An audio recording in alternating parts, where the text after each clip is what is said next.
తెలంగాణ తరహాలో ఎరుకల కులస్తులకు ప్రత్యేక కార్పొరేషన్ ఏర్పాటు చేయాలని ఏపీ ఎరుకుల సేవా సంఘం నెల్లూరు జిల్లా అధ్యక్షులు నల్లగొండ్ల శివ డిమాండ్ చేశారు. నెల్లూరులోని ప్రెస్ క్లబ్లో ఆయన విలేకరుల సమావేశంలో మాట్లాడారు. ఎరుకల కులం చరిత్ర కలిగి ఉందన్నారు. ఎరుక అనే పదాన్ని కొంతమంది కించపరుస్తున్నారని, మా సామాజిక వర్గాన్ని కించపరిస్తే ఊరుకునేది లేదన్నారు. కొన్ని సంవత్సరాలకు పూర్వ మందులు లేని కాలంలో నాటు వైద్యం చేసి ప్రజలకు సేవలందించిన ఘనత తమ కులస్తుదన్నారు. ద్రోణాచార్యులకు విలువిద్య కోసం బోటనవేలు సమర్పించిన త్యాగధనుడు ఏకలవ్యుడు తమ కులస్తుడు కావడం తమకెంతో గర్వకారణమన్నారు. ఈ కార్యక్రమంలో రమణయ్య, బుజ్జయ్య, రామారావు, వెంకయ్య తదితరులు పాల్గొన్నారు. నా పేరు నల్లగొండ్ల శివ. ఆంధ్రప్రదేశ్ ఎరుకుల సేవా సంఘం నెల్లూరు జిల్లా అధ్యక్షుడిగా ఉన్నాను.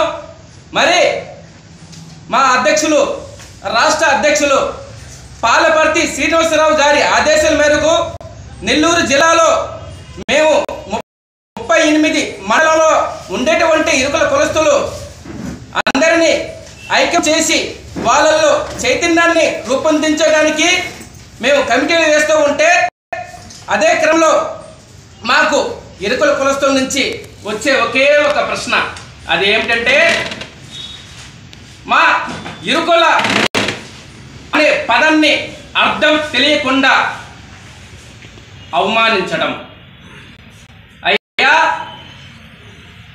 ముఖ్యంగా ఈ సమస్య నగరంలో కాకుండా పల్లెటూరులో ఎక్కువ ఉంది. అందరికీ ఒక విజ్ఞప్తి చేస్తున్నాం. ఇరుక అనే పదానికి ఒక చారిత్రాత్మక అర్థం ఉంది. ఇరుక అంటే ఒక చెయ్యి చూసి, చెయ్యి రాతని చూసి తలరాతని, చేత గీతలు చూసి తలరాతనే చెప్పే ఒక జ్ఞాని. అంటే రేపటి భవిష్యత్తుని ఈరోజే ముందుగానే చెప్పే వారినే ఇరుక అని అంటారని ఈ సందర్భంగా నేను తెలియజేస్తున్నాను. కలియుగ దైవం శ్రీ వెంకటేశ్వర స్వామి గారికి, పద్మావతి తల్లి గారికి వివాహం జరుగుతుందని ఆకాశ గంగాదేవి గారు ఒక ఇరుకుల నాచారమ్మ అవతారంలో వచ్చి పద్మావతి తల్లి గారికి అయినటువంటి వారికి, వెంకటేశ్వర స్వామికి, మీ కూతురికి పద్మావతి తల్లికి వివాహం జరుగుతుందని చెప్పింది మా ఇరుకుల నాచారమ్మ గారిని ఈ సందర్భంగా నేను తెలియజేస్తున్నాను.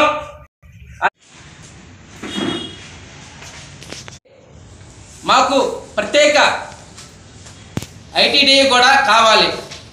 ఎందుకంటే అక్కడ కూడా మాకు అన్యాయం జరుగుతుంది. మా ఇరుకుల కులస్తుల్ని ఎవరు గుర్తించట్లేదు.